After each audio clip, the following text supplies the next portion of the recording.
Good evening, everybody. We'll get started in just a second. We'll give people a couple minutes to come in. Okay.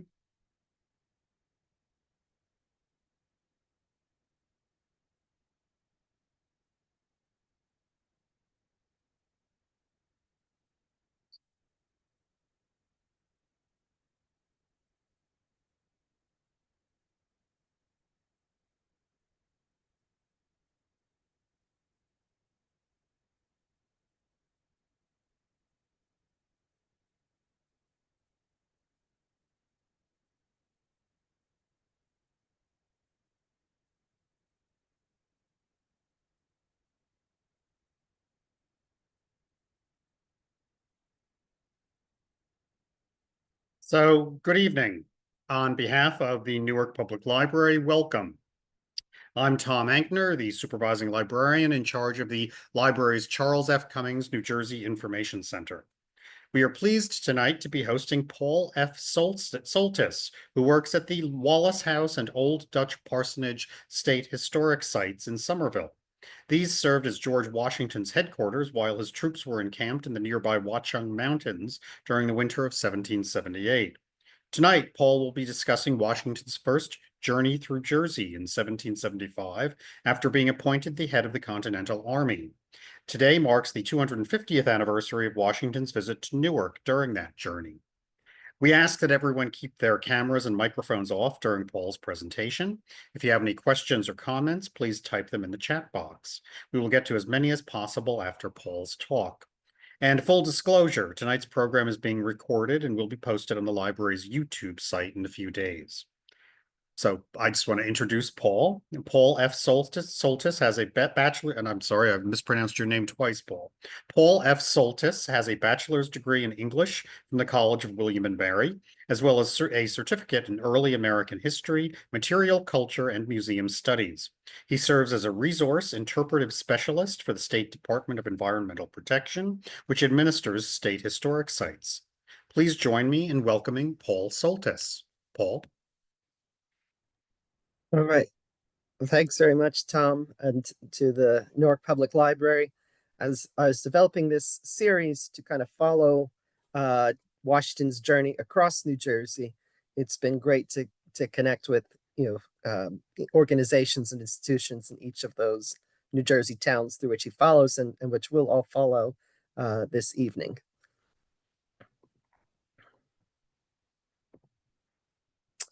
So the subject that I'll be sharing with you today is following George Washington's journey to take command of the Continental Army. Revolution NJ is our initiative in New Jersey for the 250th anniversaries of both New Jersey's first Constitution, declaring New Jersey independent of Great Britain. We're nearly 1 year out from that big 250th anniversary on July the 2nd of 1776, when the Provincial Congress of New Jersey, meeting in Burlington, adopted New Jersey's first constitution. But we're also exploring the whole course of the Revolutionary War and the American Revolution in New Jersey, from 1774 through 1783. The American Revolution played out across New Jersey. And 1775, 250 years ago this year, is when the Revolutionary War begins in earnest. And that's what leads to this event. So to the bottom of it, we're really looking at 3 days. George Washington will spend 3 days in June of 1775, June the 23rd through 25th, crossing New Jersey. This was really just a transit on this occasion. Washington is here mostly to get somewhere else. Little does he know, these 3 days would serve as an interesting prelude to the 8 years of Revolutionary War to come, and so many of which will be spent right here in New Jersey. So I thought we'd kind of follow along this journey as a kind of way to open up a lot of the same topics and themes that we'll hopefully all be exploring together over these next several years as we observe and commemorate these anniversaries of the American Revolution.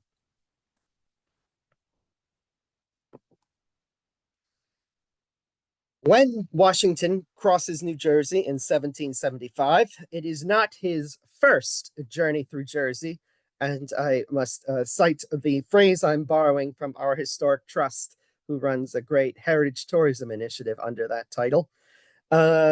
This Washington's first journey through New Jersey, as far as I can tell, uh, is actually in 1756 during the French and Indian War, as part of those wars for empire, as the British who occupy the eastern coast of the of the North American continent, the French who are in Canada and along the Mississippi River, and the American Indians who already inhabit and have ancient claims to these territories in between, will all kind of clash in this war for empires, in which George Washington played a leading role getting it started. George Washington is in his early 20s at the opening of the French Indian War. He is coming from a Virginia planter family. He's not at the very top echelons of Virginia society, although he becomes a close friend of the Fairfax family, who neighbor his home in Fredericksburg and his brother's home at Little Hunting Creek, the house that will be renamed Mount Vernon. And through the Fairfax family, the young George Washington really gets his introduction to the top levels of Virginia society, power, and influence. And he will, at this young age, be given a commission to go out to the forks of the Ohio, where we now call where Pittsburgh stands today, where the Monongahela and the Allegheny Rivers meet to form the Ohio River, to demand the removal of French fortifications that have entered this area on behalf of the Virginia governor, who is in turn, of course, a representative of the British crown. Largely because of some of Washington's missteps and mistakes in these early diplomatic negotiations, quite quickly this diplomatic standoff turns into war. And once the British empires and French empires get involved, a lot of the action in the war will really shift to other parts of North America, especially, as this map shows here, New York and Canada, as well as to other parts of the globe. And this becomes remembered across the world as the 7 Years' War, but begins in North America even earlier with these early conflicts between the British colonists, French colonists, and the French Indian allies. Because of his frustrations, because he's kind of on the outside in this conflict, George Washington is always a provincial. He becomes the colonel, he becomes the top officer in the Virginia regiment, and he's working alongside the British Army, but he is not part of the regular British Army. He's not a British regular. He's not part of the British establishment. And as such, when British officers are assigned to the Virginia forts that he administers, questions emerge over superiority, right? Who's in charge of whom? If a British regular might have a lower rank, but Washington is a Virginia provincial, so the British regulars consider him to be of a lower, army. And there's also difficulties relating to such simple matters as salary and pay. And the Virginia colonial troops don't receive the same honors and the same salaries as do the British regulars, who are a professional army, right? As opposed to the Virginia regiment, who are, strictly speaking, a militia, just citizen soldiers called out for action. So these issues will perturb Washington, and he's constantly writing back to the governor of Virginia in Williamsburg, and finally Governor Dinwiddie grants him permission to take his case right to the top. Governor Shirley of Massachusetts is presently serving at this point as the commander of British forces in North America. And so Washington's first journey through New Jersey is on this first foray north, leaving Virginia, going to Philadelphia, which was the real culture shock for him, seeing a metropolitan city, the second city of the British Empire, a city of diverse religions, a city of, although enslavement is still practiced in Philadelphia, a city with a much larger free Black population than Washington certainly knew in his early life in Virginia. and a city of much bigger kind of commerce, right? Williamsburg is probably is the capital of Virginia and is an important town, but very still provincial and countryside in its nature. Philadelphia is really the metropolis of British North America. He'll go to New York on this journey, and obviously, if he's going to New York from Philadelphia, he'll have crossed New Jersey.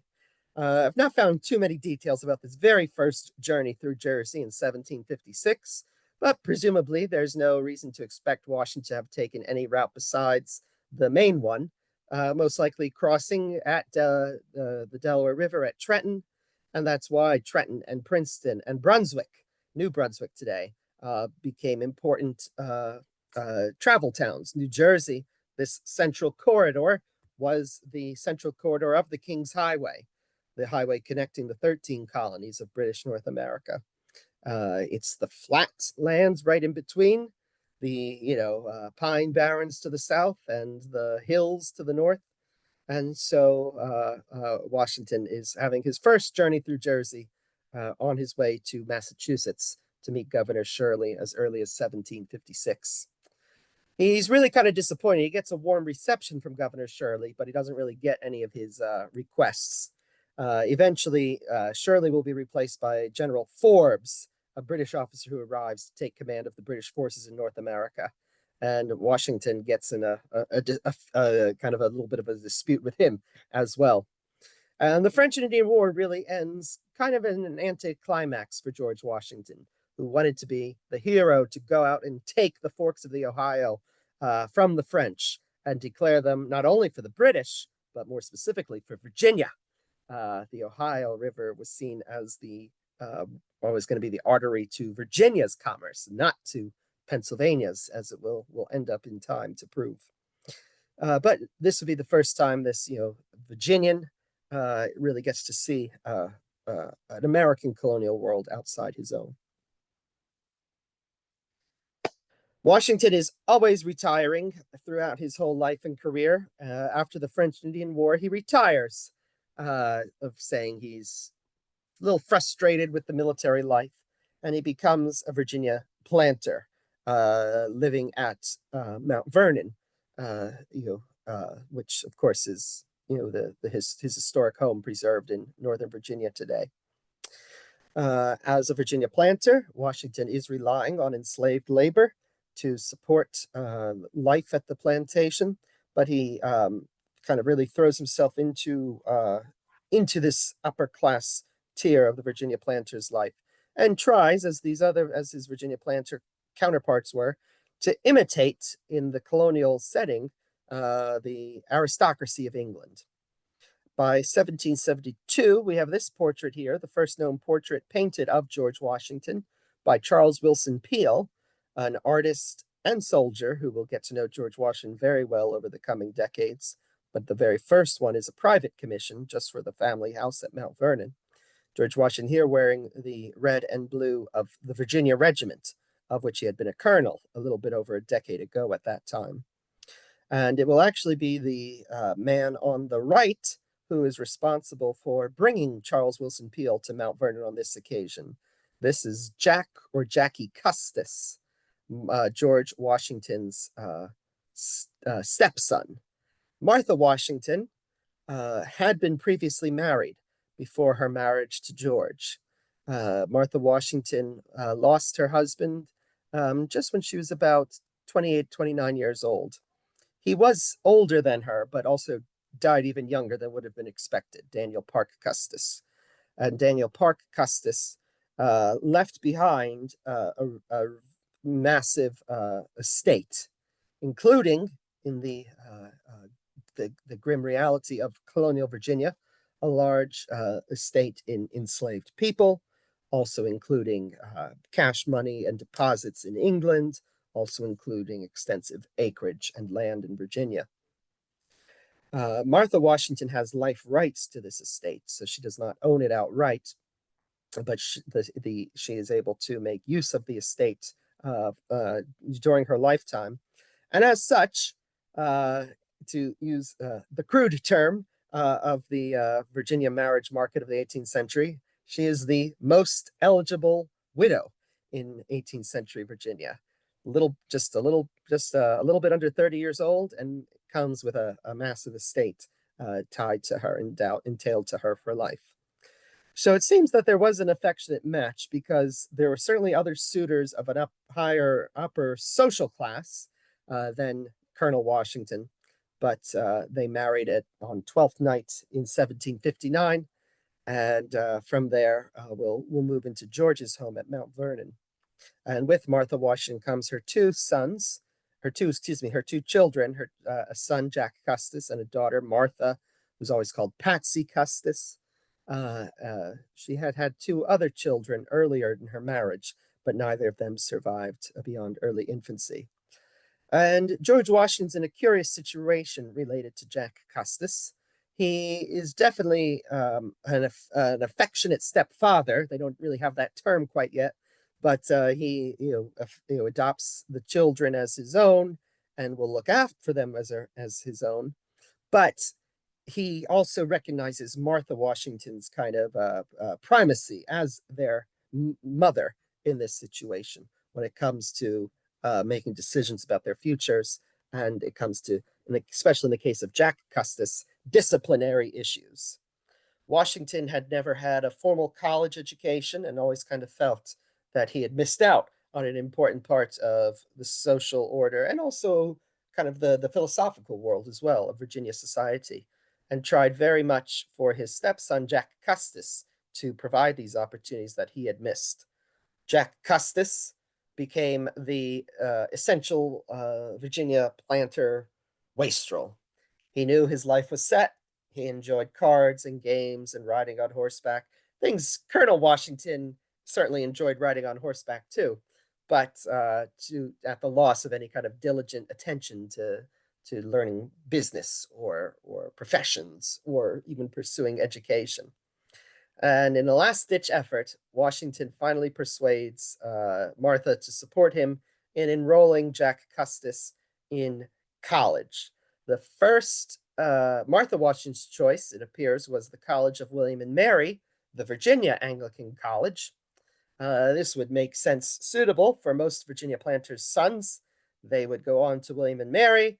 They spend a few years carousing in the taverns on Duke of Gloucester Street in Williamsburg, making friends with all the other planters' sons. And then following their studies, they go across the street to the other end of Duke of Gloucester Street, to the Capitol. They take up seats as burgesses in Virginia's legislature, the House of Burgesses, and they still go to the taverns and carouse with pretty much all the same social set. So Martha Washington wanted him close to home and in a world that she knew and understood. George wanted something different. He wanted a more serious and scholarly education for Jack Custis. He was in favor of enrollment at the College of New Jersey, by this time established in Nassau Hall, and of course today Princeton University. The College of New Jersey was led by Presbyterians, whom their reputation for kind of scholarship and a more serious academic education was recognized by men like Washington in Virginia. Jack Custis's tutor, he had gone to an academy in Virginia and Maryland. His tutor was an Anglican priest who recommended King's College in New York and had a connection to the president, the Anglican minister who was president of King's College, today Columbia University, an Anglican college in New York. And so Jack Custis will be enrolled in King's College, and thus begins the second journey through Jersey of Washington's life, taking young Jack Custis north through New Jersey on the way to New York. This one would prove to be a pretty interesting journey. 1773, just on the very eve of American Revolution, although they could not have, of course, known that quite yet, although definitely tensions and political drama is in the air in the relationships between the British North America and Great Britain. In Philadelphia, Colonel Washington, who is well known and has a reputation already beyond Virginia, will enter the social scene, and is especially kind of taken under the wing of a New Jerseyman, William Alexander, Lord Sterling, or at least purported Lord Sterling. He claimed to hold the title Earl of Stirling, although the Scottish peerage disagreed with him. But Lord Stirling befriends George Washington on this trip, brings him to dinner with the governor of Pennsylvania, Richard Penn of the Penn family, and then accompanies George Washington and Jack Custis on their way through New Jersey to New York as they continue on their way. So it'd be in the company of Lord Stirling that Colonel Washington meets William Franklin, the royal governor of New Jersey. William Franklin in this role, nearly 10 years at this point. He is still alternating between the two capitals of New Jersey, hold over from the days when New Jersey was two separate proprietary colonies, East and West. New Jersey maintained two capitals up until the years of the American Revolution. The General Assembly would meet in alternating sessions, on one time in Burlington, on the Delaware River, and of course on the other occasions in Perth Amboy, on the Raritan River. Governor Franklin had a home on a country estate outside Burlington. So this is probably where he met Colonel Washington and Mr. Custis for dinner. And Lord Stirling also brought them up to his own house, up to Basking Ridge, just where these Watchung Hills or the Blue Hills begin. Lord Stirling was building himself an elaborate country estate. And interestingly, this estate, which is now the property, is at least preserved as part of Somerset County's Lord Stirling Park. Somerset County is conducting new archaeological investigations of this estate as part of their observance of the 250th anniversary of the American Revolution. So hopefully we'll get some maybe interesting new discoveries and insight into Lord Stirling, into the estate and the people who worked there and lived there, as we continue on this observance as well.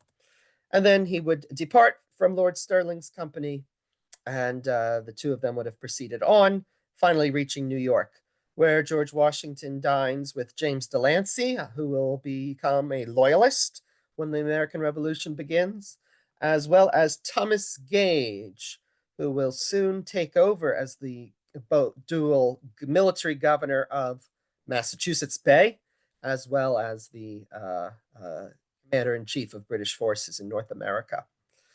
I must give my credit to the biographer Ron Chernow, who in his discussion of this visit, I think brings up an interesting point. This tour is an interesting one in that it sort of shows Washington operating in this world that is about to collapse right at the seams. So he can simultaneously dine with British royal governors, including William Franklin, right, who's going to be the arch loyalist, leading loyalist forces in North America during the Revolutionary War, as well as Lord Stirling, who at the outbreak of the Revolutionary War will be appointed a general in the Continental Army, and who will become one of Washington's closest and most trusted advisors among his general corps. So unknown to him exactly the whole significance of that timing, but 1773, just on the verge of the American Revolution, this journey through Jersey becomes an interesting encounter with these two forces that are about to break apart at the seams. And so much of that breaking, of course, will play out right across here in New Jersey too. The actions that lead to our anniversary today, exploring 1775, really kick off in earnest in 1774. 1773, the end of the year, sees the Boston Tea Party, so-called today, the destruction of the tea in Boston Harbor, which itself was not necessarily a rallying event. This is in response to the Tea Act, which seeks to give kind of a favored status to the British East India Company in the importation of tea into North America. Washington himself is among those who really condemn the actions of the Bostonians who destroyed the tea in Boston Harbor. But where colonial unity comes about is really in the British response to the Boston Tea Party. In the spring of 1774, the coercive acts are passed and begin to take effect in North America.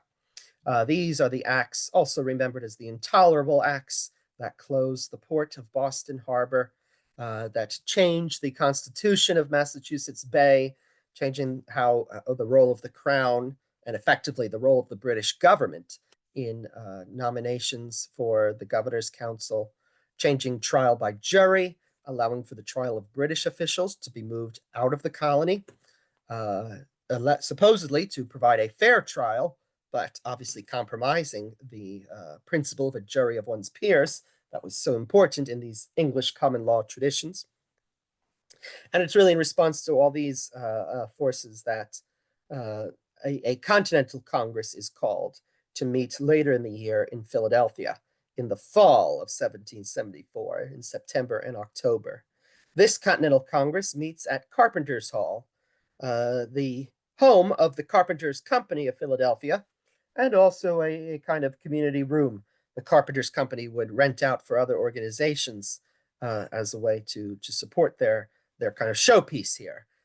It's the building of the Architects Club, so all the architects, kind of are showing off their techniques and designs in this structure, photographed here as it stands in Independence National Historical Park today in Philadelphia, although it remains the building itself in the ownership of the Carpenters Company.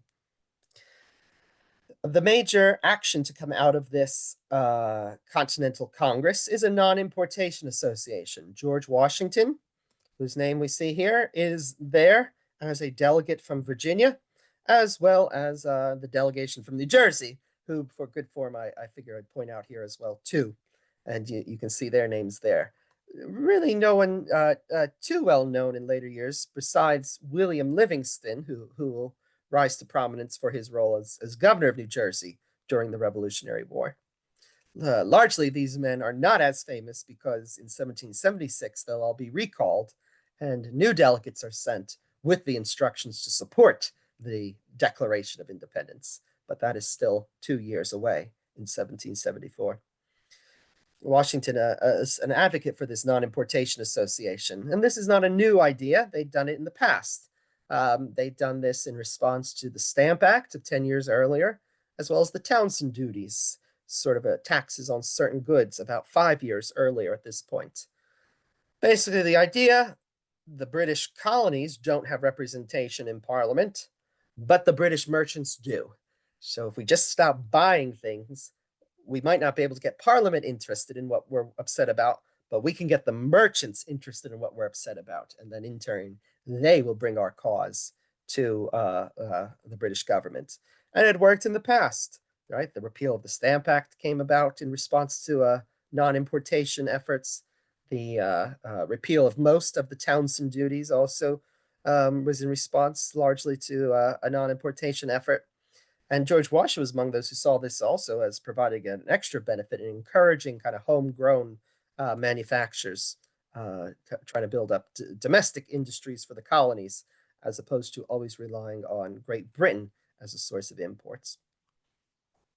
Congress also concludes with a petition to the British government and a kind of a provisional agreement for a second meeting.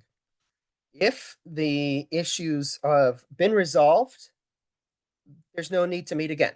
This is not seen as some kind of permanent source of government. This is a Congress in the definition sense of the word, a kind of meeting of representatives to deal with an issue. If not, we'll meet again in May 1775 in Philadelphia, is where the First Continental Congress concludes. Well, by the time May of 1775 comes around, not only have the issues with the coercive acts not been addressed, the situation has gotten much more dire, because in April, shots are fired at Lexington and Concord between New England militia and British regulars. And as such, these political disputes are now kind of pouring out onto the battlefield and have become a shooting war. And this will put the Second Continental Congress on a very different kind of footing when they convene in Philadelphia in May of 1775.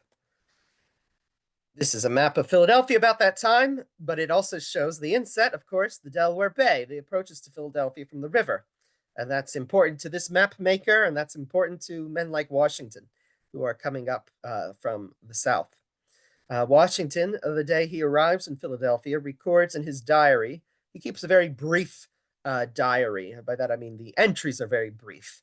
He usually maybe gives, where he had dinner and who he might have met at supper. But on this occasion, he tells us that he had breakfast in the morning at Chester, Pennsylvania. It's just a few miles down the river from Philadelphia, and then reached Philadelphia later in the day. In the evening, he goes to a supper, kind of the late meal in the home of Joseph Reed, who we'll meet in a moment, a Philadelphia lawyer.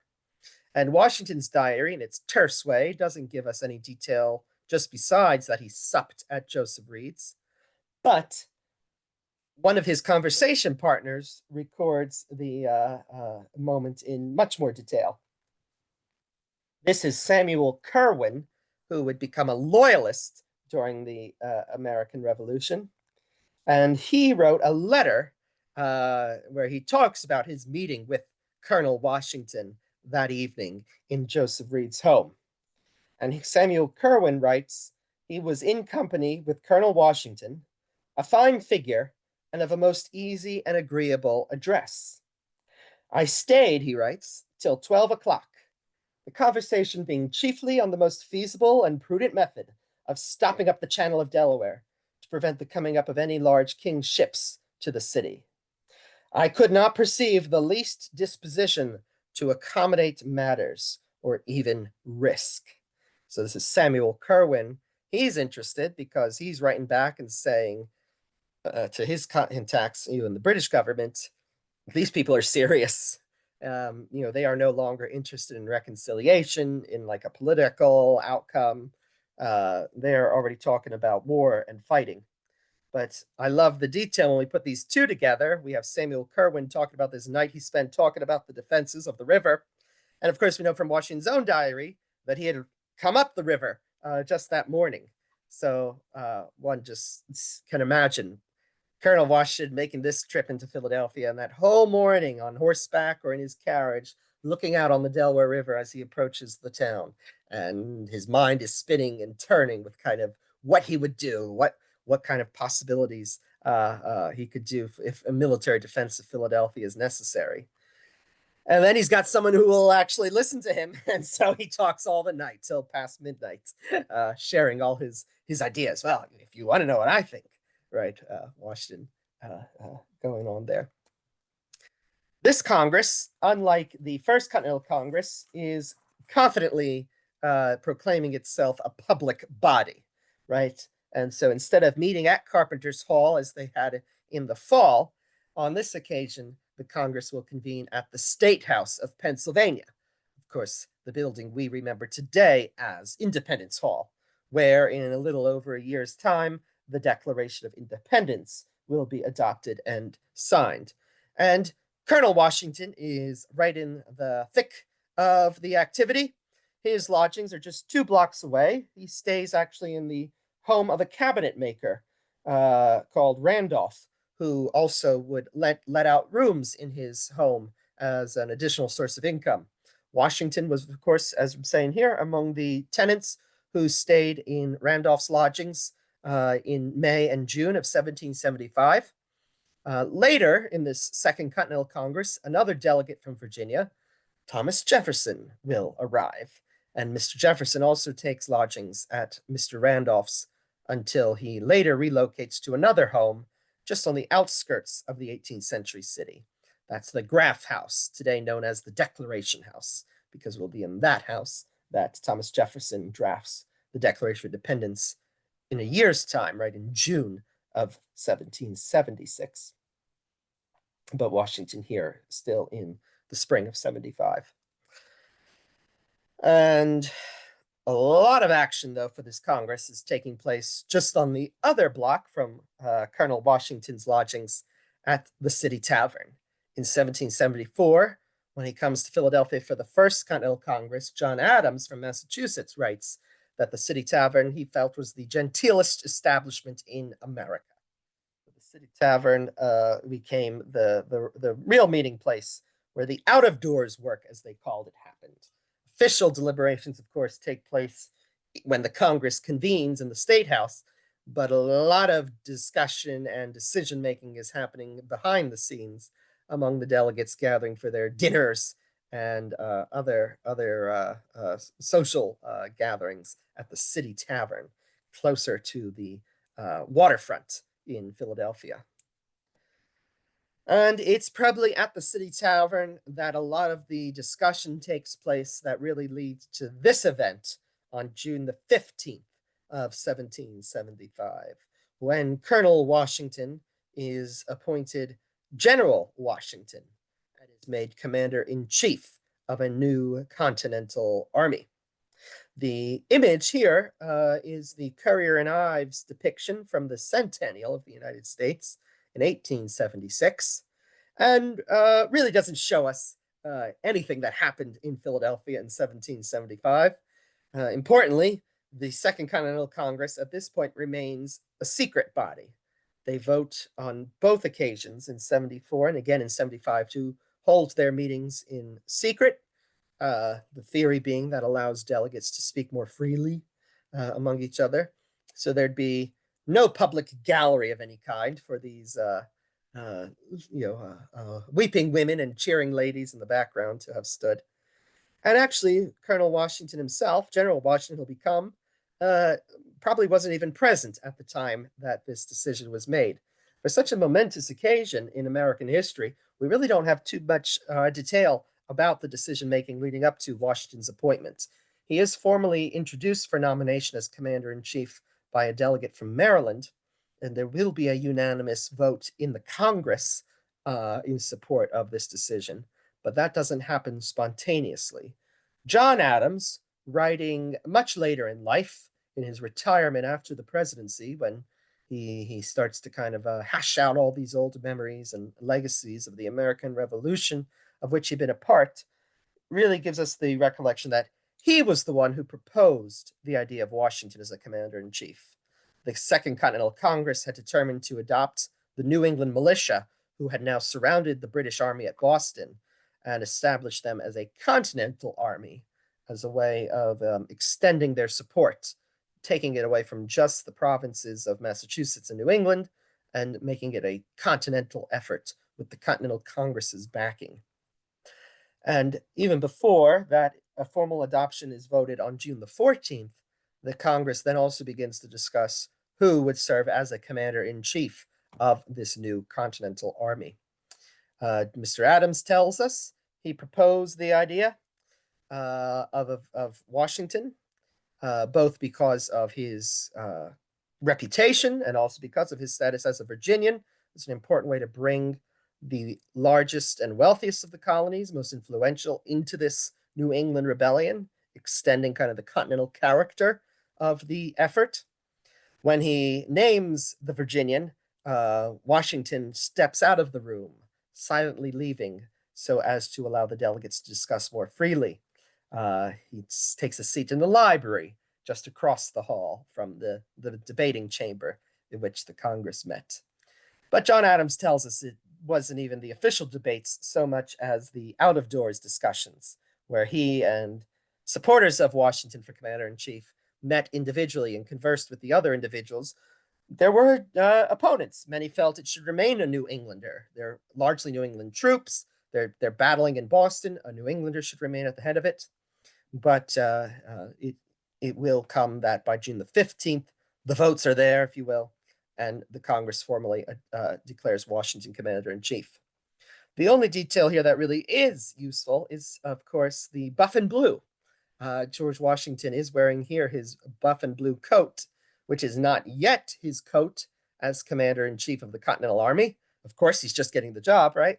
But this is his military uniform as the commander of 4 units of independent companies, independent militias in Virginia, which had been raised in the previous 2 to 3 years in anticipation of any necessary military action against the British Army. The buff and blue were adopted by these militias in turn in a reference to the traditional colors of the Whig Party of England.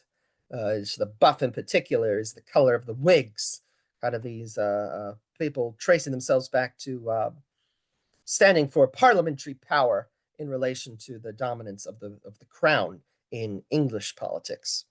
And the buff and blue are later adopted as our own colors in New Jersey. George Washington, in appreciation of the New Jersey forces in the Revolutionary War, will extend them the same colors that his own Continental Army uniform had bore. And later, in remembrance of that honor, New Jersey would adopt buff and Jersey blue, it's formally called, as the official colors of New Jersey. So something to look for the next time you see the state flag. Washington's not going to make this journey through Jersey alone when he's appointed commander-in-chief.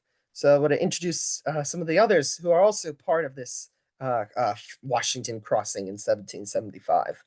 And critical to not only these 3 days, but the next 8 years of the Revolutionary War is William Lee of Virginia. William Lee was an African Virginian enslaved by George Washington alongside his brother Frank Lee at Mount Vernon. Both brothers were assigned duties in the mansion house. They're part of the household staff at Mount Vernon. Bill Lee, in particular, was Washington's valet, his body man or body servant, right? So involved in pretty much all aspects of Washington's person during day and night, involved in hair and grooming and preparing clothes, laying out outfits. Also, Bill Lee in particular was right at Washington's side on horseback. Washington regularly would survey the 5 farms that comprised his plantations at Virginia, and William Lee is at his side throughout those daily surveys across these plantations. Thomas Jefferson calls George Washington the greatest horseman of his age, and William Lee had to be a pretty good horseman too to keep up with Washington on horseback. He rode ahead of Washington in the fox hunts that Washington enjoyed so much, at least before the Revolutionary War, and really was this staple figure at Washington's side. William Lee will be at Washington's side throughout the Revolutionary War. He has never enlisted as part of the Continental Army. He will never wear the military uniform of, say, the aides de camp, who are also at Washington's side. He will always be dressed in the livery, the household uniform of servants at Mount Vernon. But if unacknowledged, certainly for all practical purposes, is a critical veteran, experienced this Revolutionary War alongside the commander-in-chief. And if Washington is, the essential linchpin that keeps this Continental Army together, it's William Lee who will prove to be the essential figure keeping Washington himself together. The picture that I'm showing here by John Trumbull in 1780 depicts an African figure beside George Washington. We cannot say for sure that this is a true to life depiction of William Lee, although it's often been traditionally identified as him. And so in the absence of any other contemporary illustration, it's still worthwhile to at least use this portrait as a way to remember the reality of his person and place at Washington's side.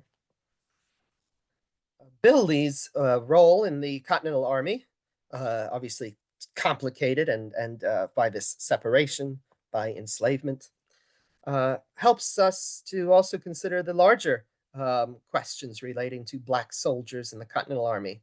That will be some of the first matters Washington addresses and faces. He is a Virginia planter, a Virginia slaveholder, who is now taking command of a Continental Army, which includes New England militia, where, although slavery exists and is practiced certainly in New England, and many other obstacles and legal barriers exist for African New Englanders, nonetheless, New England offered kind of a wider array of opportunity, including in trades, including at sea, and also including under arms for free Black New Englanders. So many of the New England militia already included Black soldiers among their ranks. One of the most notable, obviously, all these men who serve in this army, of course, offer incredible devotion and contributions. but especially into the story of Washington, will prove the Marblehead Regiment from the sea town of Marblehead, Massachusetts. The Marbleheaders largely were all seamen in their professional lives, or in their livelihood, men who made their living from the sea, trading or fishing or sailing, and work on the sea was a world where Black Americans kind of were able to participate in a way where other opportunities on land they were excluded. Not to say it was an easy life by any means for them, but the reality of ship at sea, you're all on the same ship, you're all going to float or sink together, right? So it kind of opens these venues, and many of the Marbleheaders among their ranks included African New Englanders. And the Marbleheaders, white and black, would be essential to Washington in 1776, both for his dramatic evacuation of Long Island. After the Hessian and Highlanders arrive on Long Island, Washington has to evacuate his surviving Continental Army overnight across the East River, about where the Brooklyn Bridge spans today. The Marbleheaders make possible that dramatic nighttime crossing. And then a few months later, they make possible another nighttime crossing that goes down into history, Washington's crossing of the Delaware River on Christmas night, 1776, leading to his triumphal victory the next morning at Trenton on December the 26th. So Washington, arriving in New England, does not support the even further enlistment of free blacks, let alone enslaved blacks, in the ranks of the Continental Army. He will attempt to expel black soldiers from the army, and he actually will give general orders to do so in October of 1775, while he's in headquarters at Cambridge, Massachusetts. Another Jerseyman is among the men who are in defiance of these orders. Jacob Francis was a free black man, born in New Jersey, in Amwell in Hunterdon County. He was born a freeman. He was indentured by his mother, but at the conclusion of his indenture, he is free, just like any free white or black indentured servant. And he finds himself at the end of his indenture in Salem, Massachusetts. He will enter a Massachusetts regiment of the Continental Army at the same time that Washington is attempting to expel black troops, showing the reality of these men who enlist, insisting on serving and joining this cause, even when, as top as the commander-in-chief himself, remain dubious about their inclusion in these ranks. Over time, Washington will change his views, if not philosophically, at least practically. He needs men, and he realizes, as in the case of the Marbleheaders and others, that not only are these men better than nothing, well, they're really good soldiers in their own right. They fight as hard, if not in some cases even harder, for freedom. Those who understand most personally what it means when Washington and others discuss what would happen. Will Britain turn America into a nation, into a country of slaves? The picture here on the right, this is the grave of Jacob Francis and his wife Mary at the Flemington Baptist Church. And most of what I share about Jacob Francis comes from the recent research by New Jersey historian Larry Kidder, who's been able to develop actually a full book-length biography of Jacob Francis, which has been a really awesome effort to follow, and in turn helped to lead to recognizing Jacob Francis for his service in the American Revolution at the site of his grave in Flemington. Another Jerseyman, he's a back and forth. He's New Jersey and Philadelphia. But another Jerseyman on this journey through Jersey is Joseph Reed, who is born in Trenton, really grows up in Philadelphia, but then returns to New Jersey, where he becomes a law student reading law with Richard Stockton, the Princeton lawyer whose home is at Morven.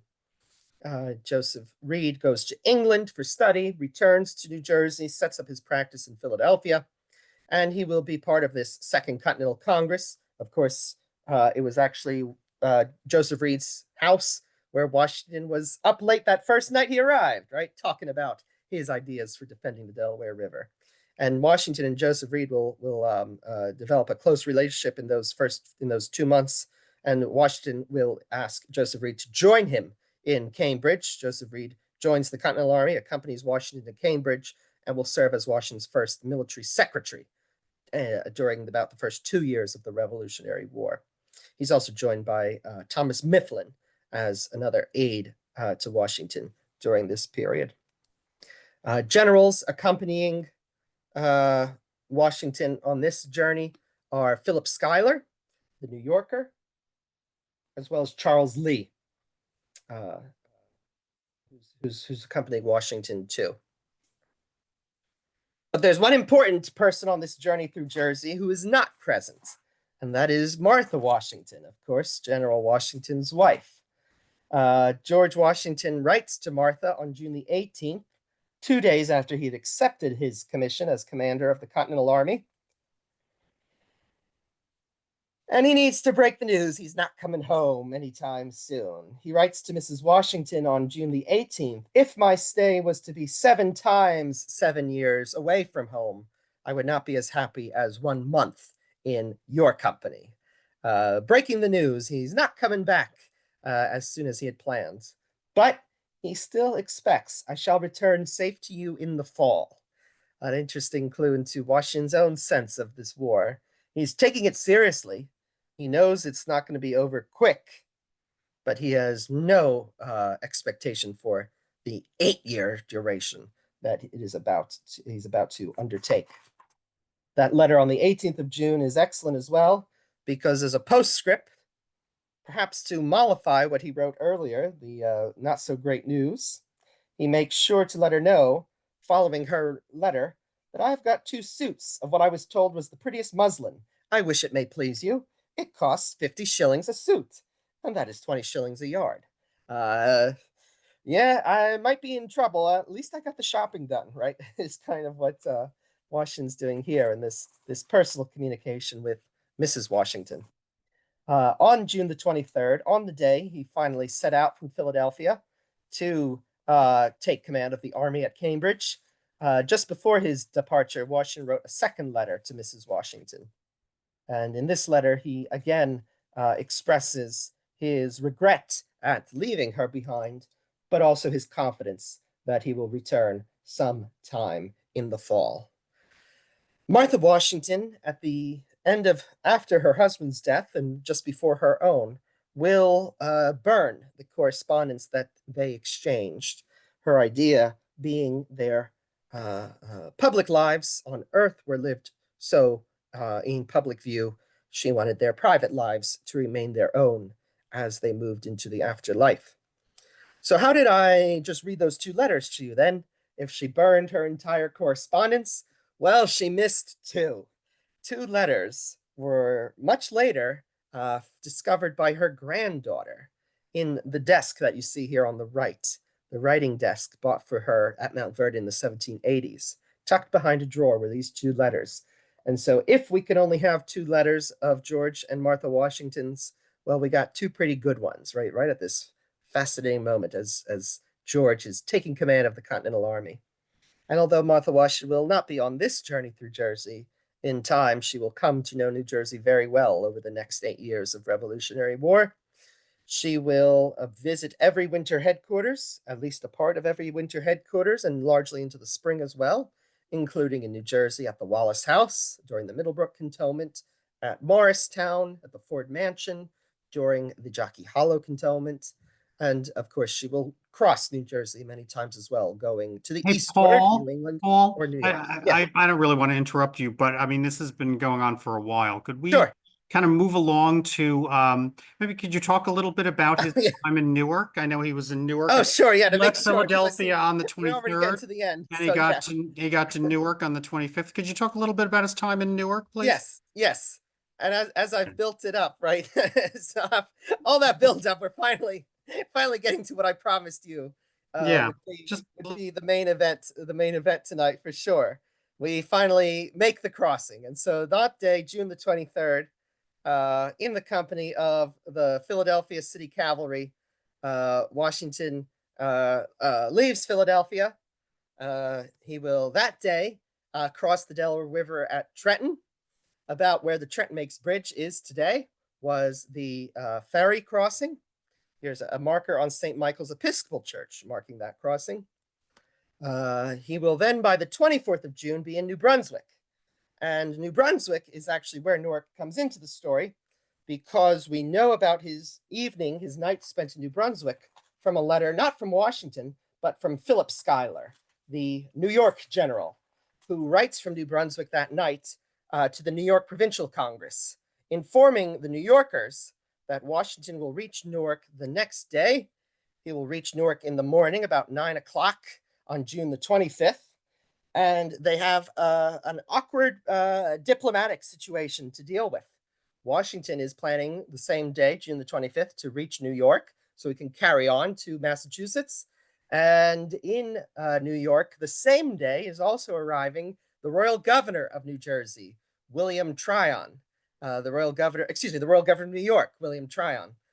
He had been away in England consulting with the British government and was now just arrived on a British warship to New York Harbor.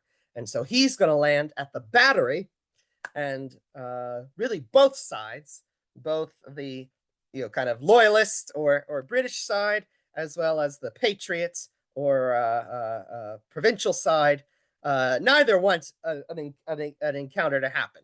They're still not quite sure what to do about this rebel army, what to do about Washington as a commander-in-chief in relation to the royal governors.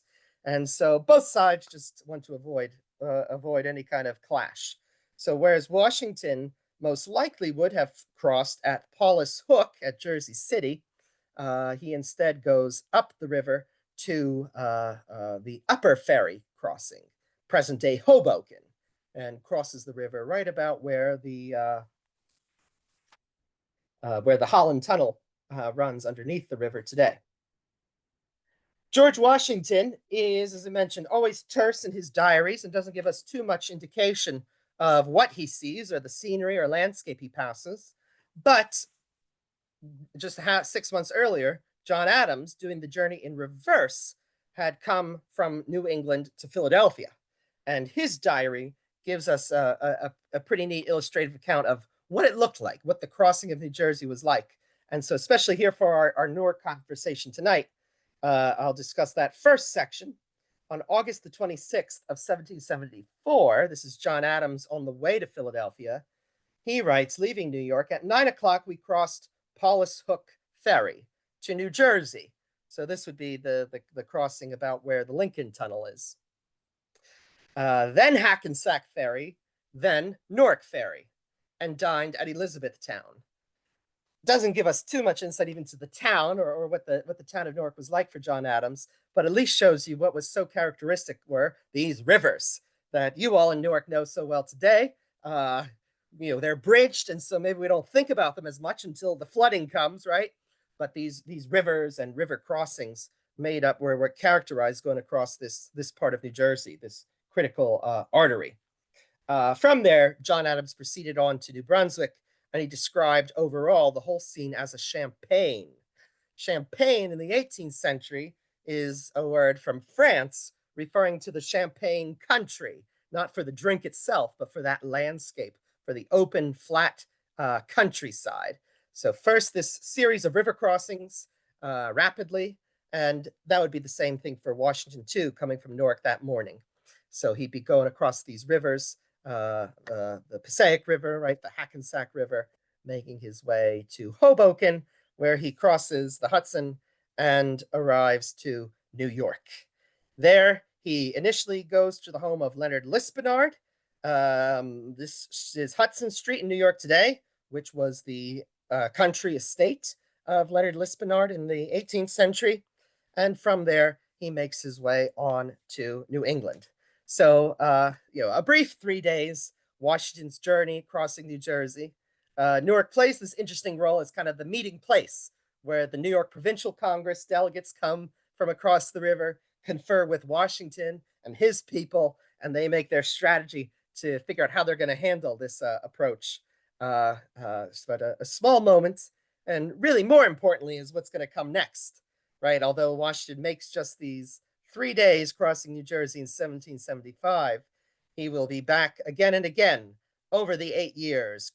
His battles at Trenton and Princeton, right at Monmouth, headquarters at Middlebrook and Jockey Hollow, and so many more occasions. Even his journey to New York for his inauguration as president includes a triumphal procession through New Jersey and a special dinner at Elizabethtown, Elizabeth City, just before he crosses the river there. But this is our our 3 days to kind of get our anniversaries started as we consider Washington 3 day 250 years ago, finishing his journey through New Jersey, including Newark, and crossing this colony on the way to Cambridge. Okay. All right. Well, thank you very much, Yeah, Paul. that puts me at better time. Thank you for bearing with me, and hopefully it's still an interesting introduction. And I'm sorry, it's really just that little detail, but overall, at least we get it because it's all from Philip Schuyler telling us about this meeting in Newark. Okay. Okay. That happens. Well, thank you. Thank you, Paul. If anyone has any questions, please type them in the chat box and we'll get to a couple. I have a couple of questions. Is anything known about Washington's feelings about being appointed the head of the Continental Army? Was he eager for the position, or was he being a reluctant patriot when he accepted the job? Sure, yes. So Washington is very consistently a reluctant patriot in both his public addresses and also in his private correspondence.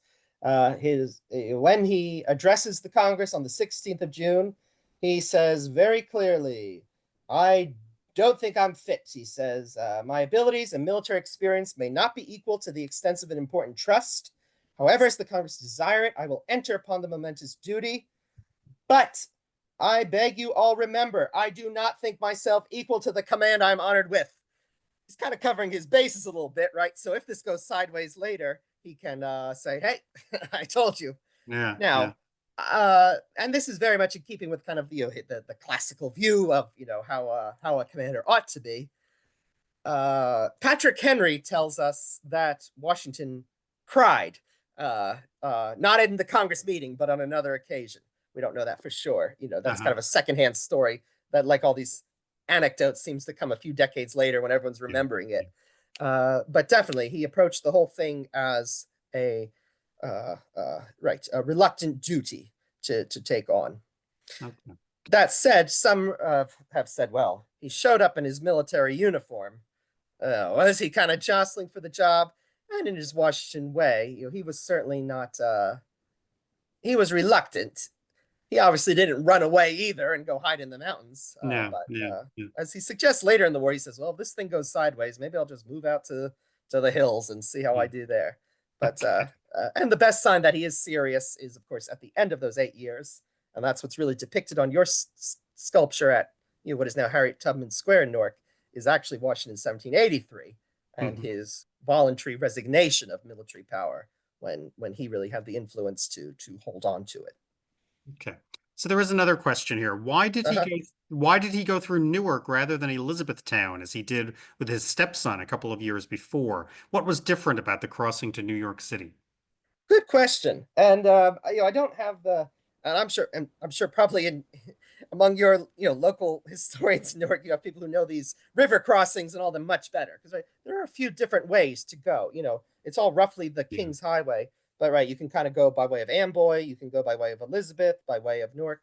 So I'm assuming on this occasion it has more to deal with, because he's going north.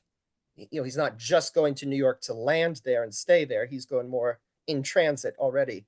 That's why you would already be kind of aiming at going. And he was kind of clued into this idea that we might take the upper crossing, right?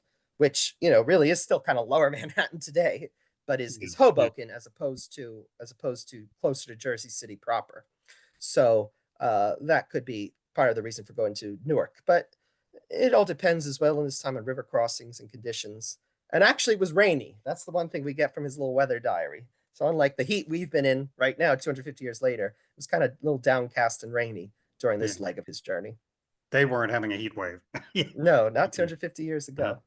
Okay, so what were his immediate challenges upon taking the job? Where were the British forces arrayed in the early summer of 1775? Yeah, so primarily what the war is, if you will, is basically you have this battle of Lexington and Concord. These New England militia kind of chase the British regulars back to Boston, and then they all just kind of hang out in that spot. So the British Army is in Boston, but the whole perimeter of the harbor town, which is really almost like an island in the harbor, is you've got New England provincials all surrounding, and more will be arriving in the following weeks.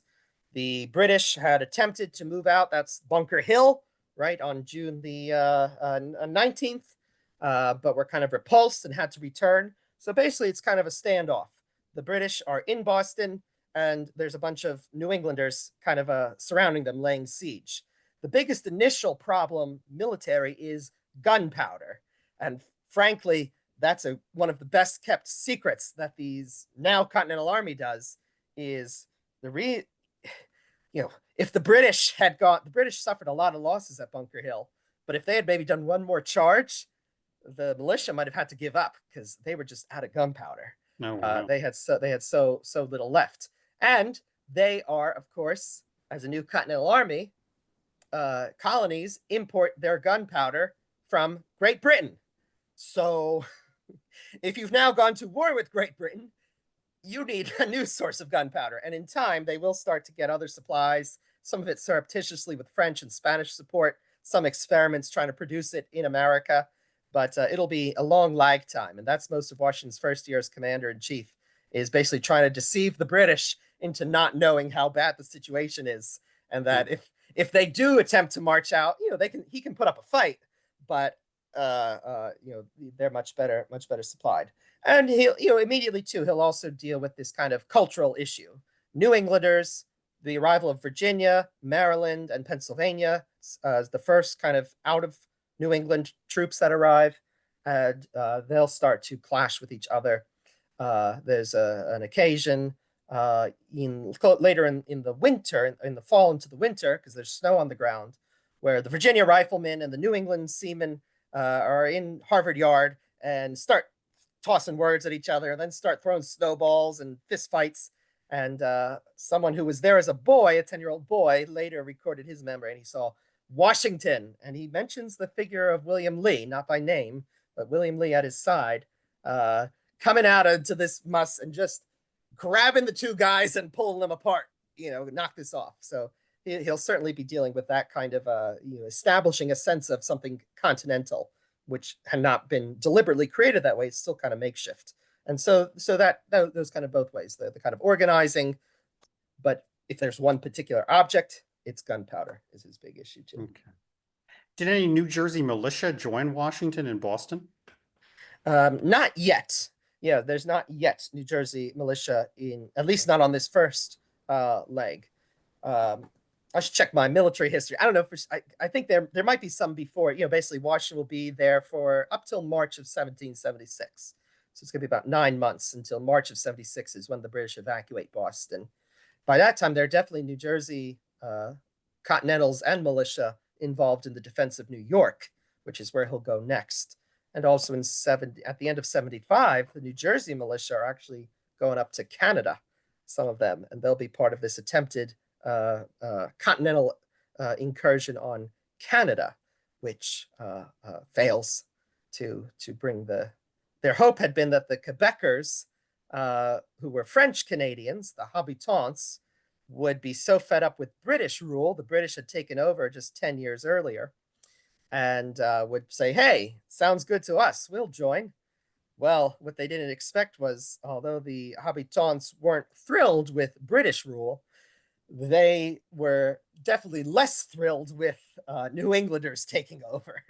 And so, and at the risk, I know we're on record, so I won't do too much implication, but if you see the Bloc Québécois voters, the French nationalists kind of in Quebec today, turning out to support the liberals in Canada. It's not the same thing, obviously. They're not British; they're English and French speaking. But interesting to see sometimes. Well, we might not like it this way, but we really don't like the other option. So suddenly becomes more. Yeah. Anyway, is there any record of Washington meeting with any Newarkers while passing through Newark? Not that I'm aware. Yeah, and I must admit, I can't pretend to have done an extensive study. And mostly, what a lot of what I'm relying on comes from the editorial work of the editors of the Washington papers, who then in turn connect this event with really it's all that corresponds to Philip Schuyler. So Newark would seem to be more of a meeting place with New Yorkers than it was any kind of conference happening in Newark itself. Okay. Um, Okay. All right. Well, thank you, Paul, for this okay. illuminating talk. And thank you to everyone who came out tonight to take part. A special thank you to my colleague Beth Zach Cohen for serving as my technical backup during this talk. Good night, everyone. Be safe. Good night. Thank you.